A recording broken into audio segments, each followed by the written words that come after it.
Well, this is a bit of a long overdue video, or topic and whatnot. But anyways, let's talk about the games. I'll start off with the games I got at Anime North this year. Which I, of course, talked about in the Anime North video, but I'll discuss them a little more here. Super Mario Brothers for the Nintendo Entertainment System. Wow, somebody's calling. I don't... Okay, that's nobody. Now, of course, I wanted Super Mario Bros. By itself, because the one I had for years, in fact, I had 2 copies of it, Super Mario Duck Hunt. But being a, the huge Mario fan I am, getting all the Mario games and whatnot, I had to get this. Plus, I just think it looks nicer. Just seeing the whole cover art of Mario 1, it just looks nicer. I'll talk about this game some more in my NES retrospective, because I have a lot to say. I'm not just gonna sit here and tell you, oh, what can you say about Super Mario Bros. That hasn't been said? It's classic, save games, whatnot. No, because I really do have a lot of things to say about this. Talking about, levels, memories, and, things going on now. Because with the amount of people that have played and know this game and are familiar with it, like, everybody has a different story to tell. At least I like to think they have a different story to tell rather than just a simple, oh, it's a classic and whatnot. So I'll get back to this in my NES retrospective. But, of course, great to have, Mario 1. Well, what can I say about it now? I really like it. It is a really good game. Besides just, the fact that it's a very important game, I think as a game itself, it's also really good. But I'll talk about it more in my NES retrospective. I also got Super Mario World 2, Yoshi's Island for the Super Nintendo.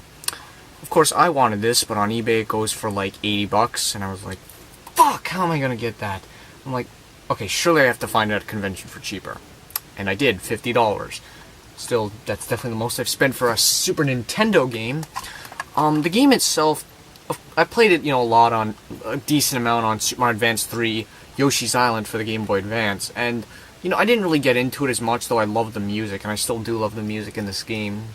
And, hey, after recently beating Yoshi's Island DS, it definitely feels a lot more refreshing to play this, because Yoshi's Island DS just pales in comparison. Now, like I said, I never really got into this game anymore. I'm not sure, it's not necessarily the game's fault or the game's mechanics, because it is a great game, but it just never captivated me as, a lot of other Mario games, or even the Donkey Kong games, and that still kind of applies with other Yoshi games from what little I've played, especially Yoshi's Island DS, and Yoshi's Woolly World is really good too. And of course, this is probably the best Yoshi game there is, I'd say. I would never 100% it though, that's a complete fucking pain in the ass. And hey, I always loved it for its music, and it's of course a very pretty game, and Baby Mario crying and whatnot.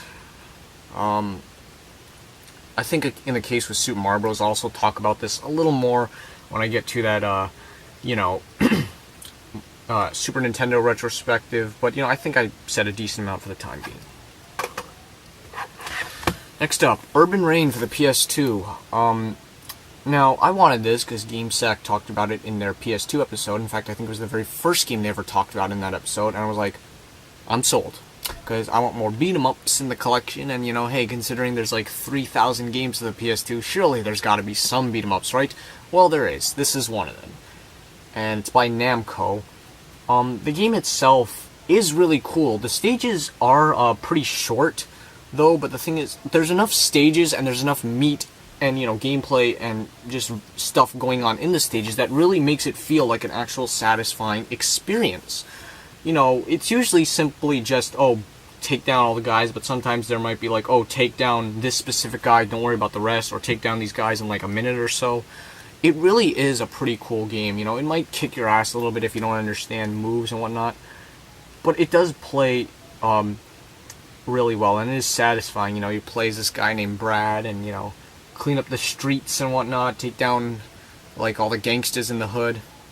I'll talk about like some other things about this in a PS2 retrospective. How many fucking times have I said that in this episode?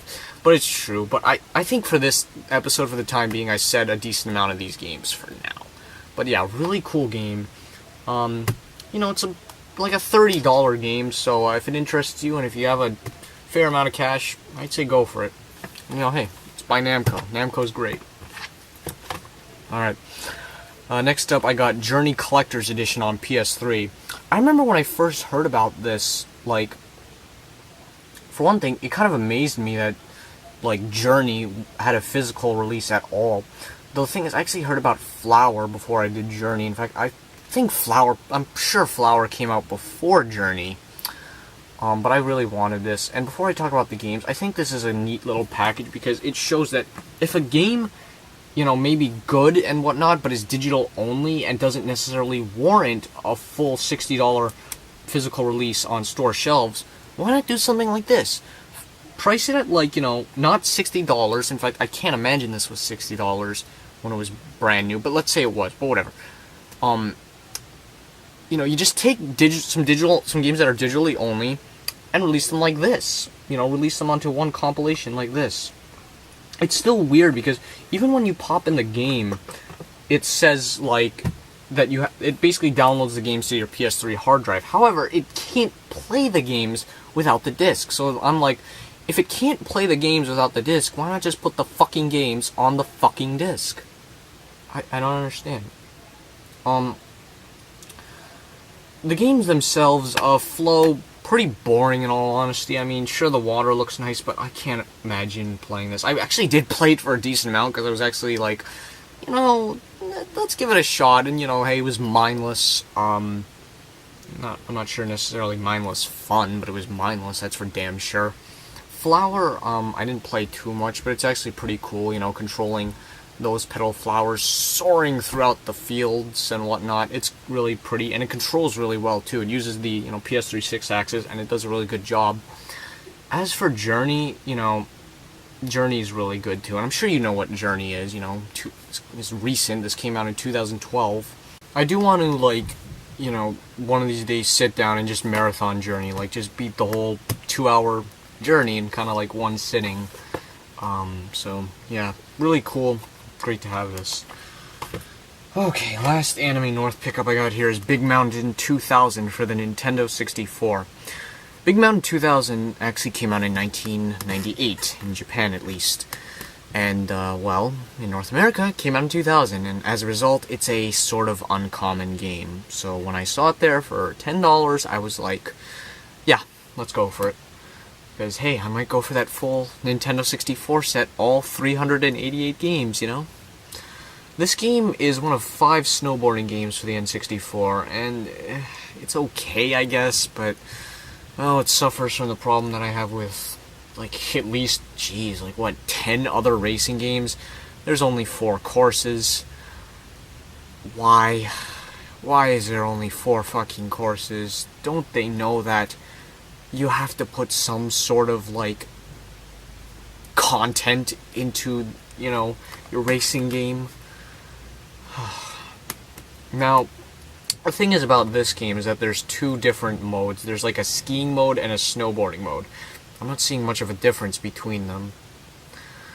And, to give this game credit, the graphics in this game look really fucking good. It's very bright, it doesn't look horribly jagged or foggy or anything like that. It is really a gorgeous looking game for sure, but again, lack of race mountains in this case. I feel like a broken record saying this about a lot of these other games, because, who knows, this really isn't that great of a game. There's some people who could probably rip it apart some more and tell you what's wrong with it, but in my case, I think it's decent, but again, only 4 race mountains. Fucking done. Okay, this one I've had since April. I don't know why the fuck it took me so long to talk about this, but I had got Hydro Thunder. The next few games will be N64 games. I'm kind of surprised I was able to get a boxed copy of this. As you can see, it's the blue cartridge. There actually exists a gray cart variant. Uncommon. This already in itself is uncommon. And to have it in the box... Wow, I never saw that coming. Now, I'm sure you know what Hydro Thunder is. It's a boat racing game, a very popular one. The N64 version is, solid. It plays well. A lot of folks say, oh, just get the Dreamcast version, which... Sure, the Dreamcast version may look nicer, but hey, this one's got 4 players. Though unfortunately, to do 4 players, you need the expansion pack. And to give credit to the N64 version, it looks gorgeous. Again, another fantastic looking game for the N64. I love, the sense of scale that you can see into it when you're racing, especially on like the Greek Isles, and really almost like in like that mountain course and whatnot. It is a very gorgeous looking game, and it plays really well too. It's an arcade boat racing game. You grab boost power-ups and whatnot. I'm struggling to get much further in it, but I really am glad to have it. And Hydro Thunder is a really cool game. It might not be my favorite boat racing game, it's definitely a very popular one. There's a sequel called Hydro Thunder Hurricane, but, Xbox Live, digital only. But yeah, really, really good stuff. Awesome to have. And look at that cover art. This game has, like, charm. And it's really fun, too. I really like boat racing games. I should get more of those. Here's another one I've had. Jeez, I've had this one since March. It's also in the box. World Driver Championship. Here's the cartridge. Oh, fuck. And here's the box. Unfortunately, the box is kind of sun-faded on the green and yellow sides, but on the blue and red side, it's fine. Now, I wanted this because GameSack talked about it in, I believe it was their Games That Push Hardware Limits 3 episode. The thing is about this game is, again, on the subject of graphics, third time in a row talking about a racing game for the N64 that I think has good graphics. The thing that's really special about this game is that I will go out of my way to say, this game has the absolute best graphics on the Nintendo 64. Absolute best. Now, sure, some people might think that Yoshi's Story might be a more prettier game, or even like Mischief Makers, or, really any 2D game for the N64, even if it's like one of the Puyo Puyo games for the N64. But if you watch the GameSack episode, and if you just really look at gameplay on this, holy fuck, like, it's amazing what, Boss Game Studios pulled off with this game. It's a driving simulator, you drive around places like good old Kyoto, New Zealand, Las Vegas, Sydney, Hawaii, Rome, places listed on here. And, the cars and whatnot, they're not officially licensed, but they still resemble official cars, so I guess it's like, yay, I guess. But I don't know really how else to describe it other than just look up gameplay. Honestly, out of all the N64 games you'll see, even just comparing this to like other racing games, like even, I don't know, like something like Rally Challenge 2000, Off-Road Challenge, or like GT64, just other realistic sort of driving games of the N64. Not only does it beat all of them, but also graphically it really just beats any N64 game, I feel like. The amount of detail that goes into this, even, things like the lens flare and whatnot, it's incredible. Especially considering, this isn't a first-party Nintendo game. This was by Boss Game Studios. The game itself is, it's okay. I've never been into driving simulators. This is probably the one I've played the most of. The cars control a little floaty, but, I'm sure there's a way around it. But, man, it is something really just gorgeous. Look it up. Absolutely look this game up. Okay. Alright. Here's a much more famous racing game for the N64. F-Zero X. I was gonna get this. In fact, I probably will go out of my way and get all the F-Zero games. It's gonna be really tough getting F-Zero Climax on the Game Boy Advance and F-Zero X Expansion Kit for the N64 DD.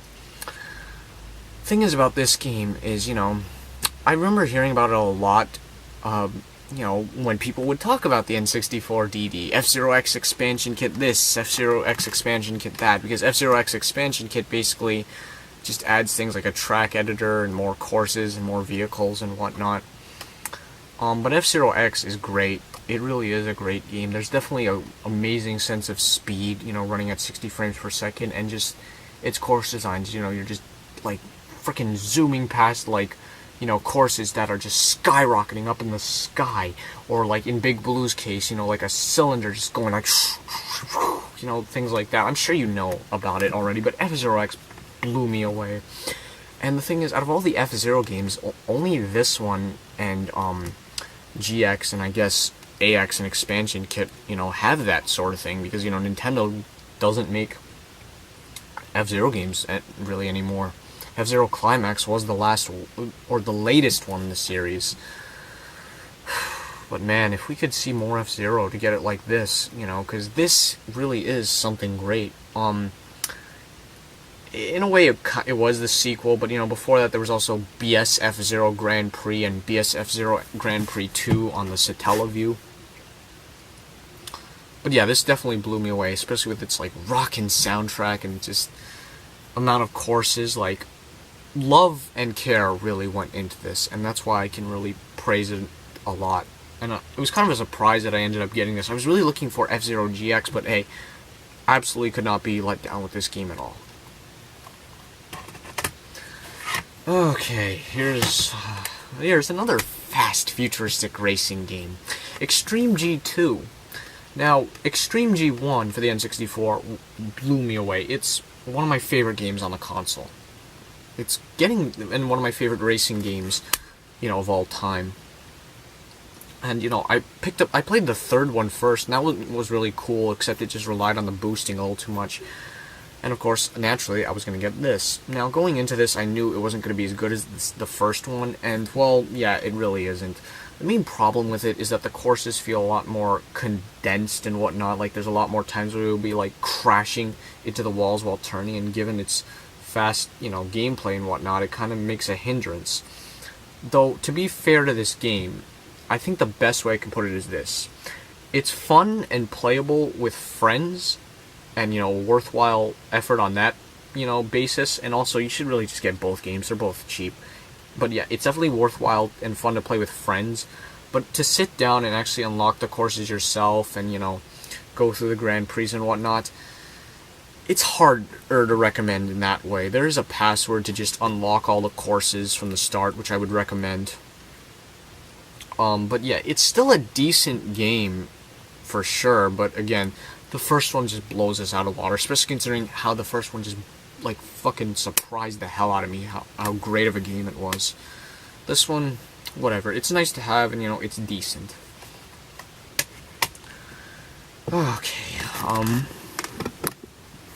and the last, N64 game we'll be talking about for this episode is GoldenEye 007. Now, I'll talk about my sort of history and views and whatnot in an N64 retrospective soon enough. But yeah, I wanted to get this. The thing is, you know, of course, we did a Watch Us Play on this game, and for a while, I always considered that Watch Us Play the best Watch Us Play ever. It's definitely the second best. I'd say the first has to be Fighters Megamix, but this comes pretty damn close, you know, for Watch Us Play. But at the time we filmed that, and at the time even when we filmed parts 3 and 4, I never owned a copy of this game, because I'm not in the first-person shooters. There's not really all that many that I really got into. I don't have anything against the genre, and I think it's kind of neat, but, you know, it's not something I really got into. But I wanted to get this on the basis of the fact that, you know, well, we did a Watch Us Play on it, and I love this game's multiplayer. I'm kind of experimenting with the single player and whatnot. Which I don't know really what I'm doing with that. Of course, it's one of the most popular games on the N64, sold like 8 million copies. By good old Rare, it's a game by good old Rareware. You know, it's essential, of course. You know, even if you're not really into first-person shooters, I guess. You'll have fun with the multiplayer, because I know I did. You know, even not being into first-person shooters. Alright. How about the only 2 Sega items? Here we have Hang-On GP for the Sega Saturn. Now, I talked about this in my Sega Saturn retrospective, but to briefly recap, it's part of Sega's Hang-On series. This was the last game that ever came out. I think the only one that came out after this was just like a 3DS port of Super Hang-On, which I think was on Sega Classics Collection 3D on the 3DS or something. I don't know entirely. But yeah, to briefly recap, this game is neat. Like, it definitely has something going for it, but of course with its control issues, which I explained in the video, and just the fact that it's only 3 fucking courses, and, you know, just the fact that you really should expect more from a first-party Sega title, and, you know, part of the Hang-On series, and, you know, hey, a lot of folks really did love Super Hang-On on the Genesis, and, well, Super Hang-On's on many different systems, but I don't know, it is cool to have, because, you know, it's always great to have another Saturn game, and hey, it's part of a Sega series, so that's cool. But again, I discussed it already in the video. Even though it is nice to have and, you know, cool to play, just check out the video. That's what I'm trying to say. Now I got Shinobi for the Game Gear here. I originally had this, well, I still do, but I first bought it on the 3DS Virtual Console, but of course gotta get the original cartridge, and, you know, playing on the Game Gear, it's a little tough with the screen and whatnot, but Shinobi on the Game Gear, also known as the GG Shinobi, I'd say it's better than the second Shinobi game on the Game Gear. It really surprised me when I first played it, and, you know, surprised me again when I revisited it. It is a really well-made and enjoyable sort of Shinobi game. Not very long, but what it does is pretty cool and really enjoyable. I do really recommend getting this. Again, most likely on the 3DS Virtual Console, because you're more likely to own a 3DS than a Game Gear. But I really liked playing it. It was fun, you know, slashing enemies and whatnot, going through the stages, jamming out to good old Yuzo Koshiro's music. And, you know, hey, I'm getting there to getting a decent amount of the Shinobi games, you know, missing a couple. And, you know, hey, since I got the most expensive one out of the way, Shinobi Legions on the Sega Saturn, we're getting there. Okay, PSP games, I got 3 of them here.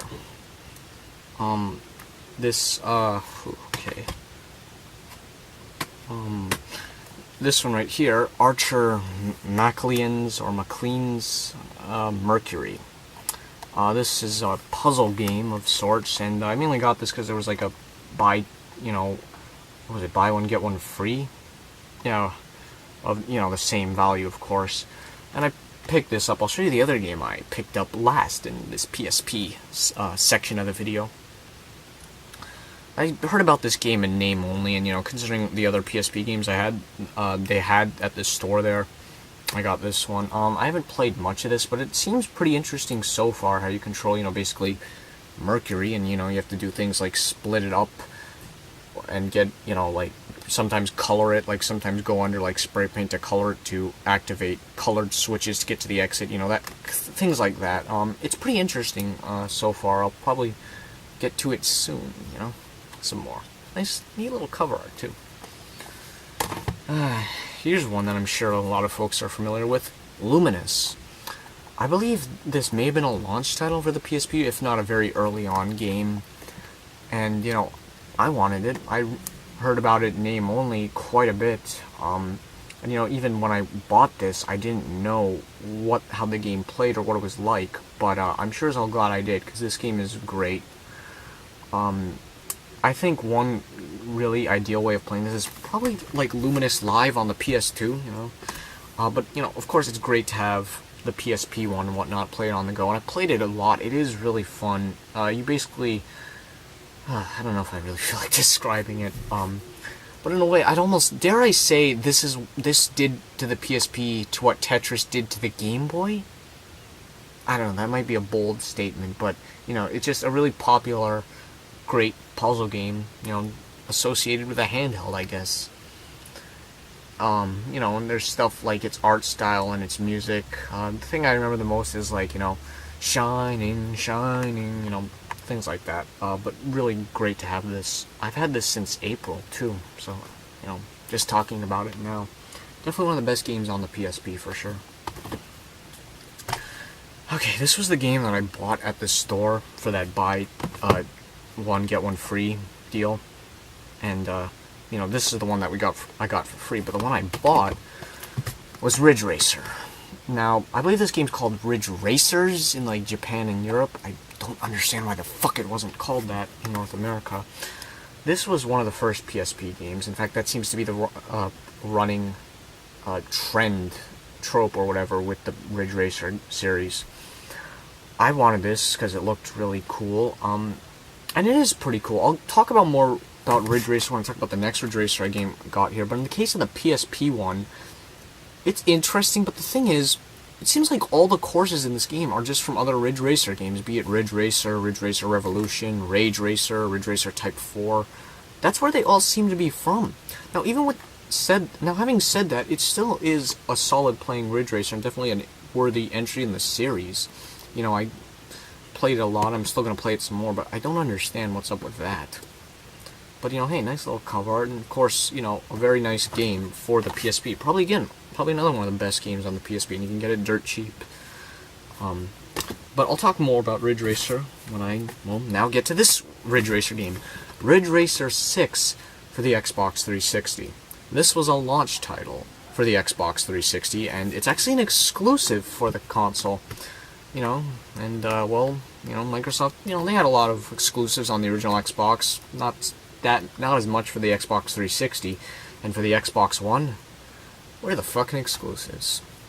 But yeah, I actually got this one before I got this one. In fact, look at that, the cover art's kinda the same idea with two cars drifting, sorta, like that, I don't know. But of course, I wanted to get in the Ridge Racer series because they look like interesting games, and hey, by Namco. Namco is great. The thing is about the Ridge Racer series, there's the whole drifting mechanic. That's the main gimmick of it. You drift in order to get a boost, to get ahead. And, you drive these cars and whatnot across, like, various landscapes. And the thing is about this game, I think this is a great fucking game. It definitely is a good starting spot to, play for a noob or whatnot like myself to get into Ridge Racer. I've just had so much fun admiring the courses, the course design, and just, drifting along them, racing and whatnot. I haven't tried anything like, if there's like a tournament, I haven't tried anything like that, because again, I've just had so much fun, racing, in these levels and enjoying them. It really was a surprise. And, it's a great game overall. Absolutely get this, or gets one of the Ridge Racer games. I'm sure they're all cheap. I don't know if there's an expensive one. But, it is a really cool series, for sure.